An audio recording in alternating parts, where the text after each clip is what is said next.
Ora viva, bem-vindo ao meu canal. Meu nome é Sidney Nascimento, eu sou advogado. Recentemente o Supremo Tribunal Federal julgou um recurso extraordinário em que se discutia a constitucionalidade de um artigo do Código Civil que determina que as pessoas maiores de 70 anos de idade devem se casar sob o regime de separação total de bens. Nesse julgamento, se discutia, além desse tema principal, se essa questão também seria aplicável às uniões estáveis das pessoas maiores de 70 anos de idade. Então, como acontece essa questão do julgamento do recurso extraordinário, assim, de uma maneira bem simplificada? As partes discutem a constitucionalidade de uma determinada lei, de um determinado artigo, isso de uma maneira incidental, e alguém, em última instância, no Tribunal de Justiça Estadual, se vê inconformada com a decisão e recorre ao Supremo Tribunal Federal para que dê uma última e definitiva palavra sobre a constitucionalidade daquele artigo, daquela lei, discutida lá no processo do Tribunal de Justiça.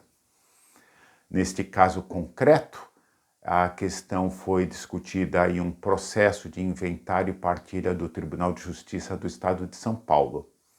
Uma das partes inconformadas com a decisão recorreu ao Supremo.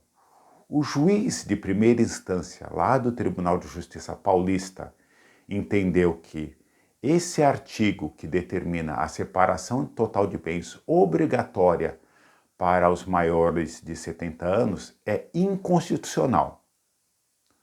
Uma das partes recorreu e a segunda e última instância do Tribunal de Justiça Paulista entendeu que não, olha só, esse artigo, o artigo 1641 do Código Civil, é constitucional sim. E aí a parte vencida apresentou o seu recurso ao Supremo Tribunal Federal. Qual é o embate que se pôs nesse julgamento? Ao que foi discutido na sessão de julgamento, não foi um embate aparente se a pessoa maior de 70 anos é capaz ou não de decidir a sua própria vida, decidir se ela tem discernimento ou não para definir qual vai ser o regime de bens do casamento dela. Não foi essa a questão. Essa foi uma questão secundária. A questão jurídica discutida foi o seguinte: bom, a pessoa maior de 70 anos, ela tem autonomia de vontade para decidir o regime de bens do seu casamento, caso ele seja contraído após os 70 anos de idade? Então, quem defendeu a inconstitucionalidade desse artigo pautou muito a sua argumentação no sentido de que, olha só, quem tem mais de 70 anos de idade é capaz sim de decidir o regime de bens do seu casamento, já que a sociedade está envelhecendo, já que a expectativa de vida cresce, etc. e tal.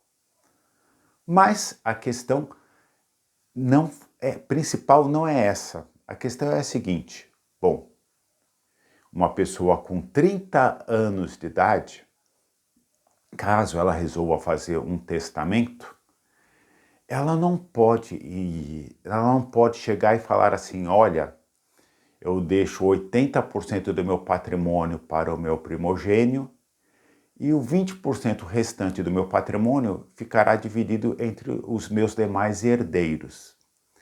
Isso não é possível. O Código Civil não aceita esse tipo de decisão.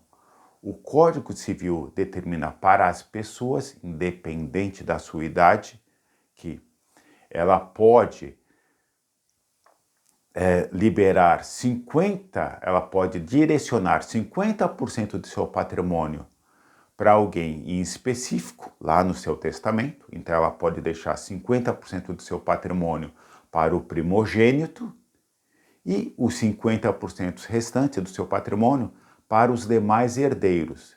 Então, a lei, o Código Civil, determina que existe um limite para a autonomia de vontade do testador, independente da idade do testador. Então, a questão, no caso do testamento, não é discutir se quem faz o testamento ele tem discernimento ou não, se ele tem, numa linguagem popular, se ele está com um juízo perfeito ou não. E lá no Supremo, na sessão de julgamento desse recurso extraordinário, foi feito esse embate.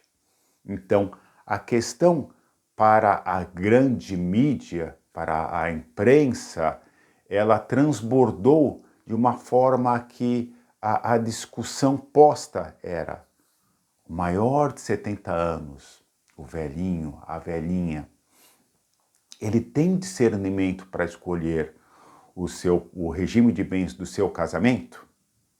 Isso fere o princípio da dignidade humana?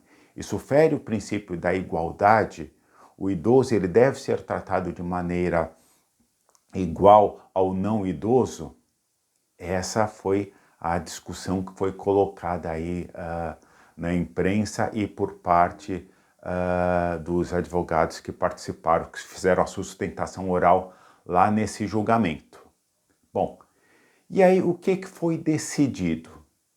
O Supremo Tribunal Federal entendeu que essa limitação da autonomia de vontade do idoso era abusiva, era inconstitucional, pois feria o princípio da igualdade e o princípio da dignidade humana. E na prática, o que isso resultou? Bom, isso resultou no seguinte: não existe uma anulação automática do disposto no artigo 1641 do Código Civil. O que foi decidido foi o seguinte: para os maiores de 70 anos, que venham a contrair casamento ou união estável após essa idade, eles devem lá comparecer a um tabelião de notas, fazer uma escritura pública e nessa escritura afirmar: olha, eu não quero adotar para o meu casamento, para a minha união estável, o regime de separação total de bens. E a partir daí, para aquele casal, não estaria valendo o artigo 1641 do Código Civil, né? Estaria valendo, por exemplo, o regime de comunhão parcial de bens. Para quem já é casado, contraiu o casamento após os 70 anos, ou a união estável após os 70 anos, e já tinha essa situação antes desse julgamento do Supremo, o que essa pessoa pode fazer caso ela não queira para si esse regime de separação total de bens?